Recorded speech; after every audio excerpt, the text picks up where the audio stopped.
Hi, alright, so my name is Cassie and this is Joseph DIY, and I am going to be walking you guys through how I did this super cheap and easy DIY update to my really tiny laundry room closet. It doesn't have a lot of technical things, so it's very easy to do, and then it is also very cheap. So I think this is a perfect project for anybody for all levels. Do not forget to like this video, subscribe to my channel, and set up those little notifications. Alright, but that is enough of this boring stuff, so let's jump right in. Do you get that? Like I just jumped. Alright, so on the wall, this is actually peel and stick wallpaper. I got it on Amazon and I think it was like 20 bucks, and a lot of people are surprised that it's wallpaper, but yeah, it is. And then these were these ugly white shelves, and then I just put this peel and stick wallpaper over it that looked like wood. As soon as I take it out of the dryer, I can start hanging it. So I added this little rod up here.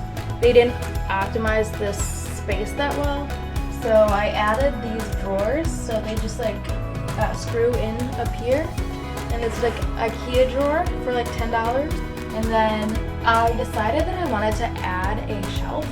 So before it was just empty space, and things were falling back there, and it was annoying, and I just felt this whole space was wasted. These I just put shelf brackets, and then I put this on.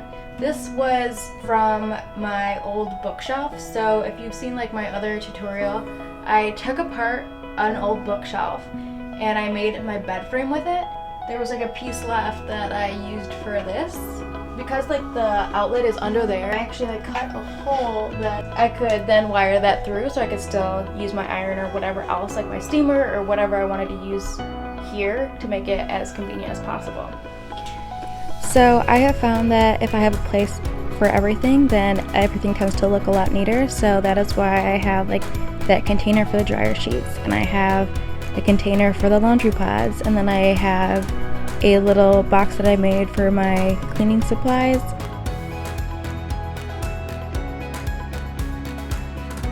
For this look, really the main things you have to do is the wallpaper to the wall and the wallpaper to the shelves. Everything else is up to you, your personal tastes, your decor, all of that stuff. I did also add these again for $10, so if you like that idea, you can add those too. Don't forget to like and subscribe to my YouTube channel.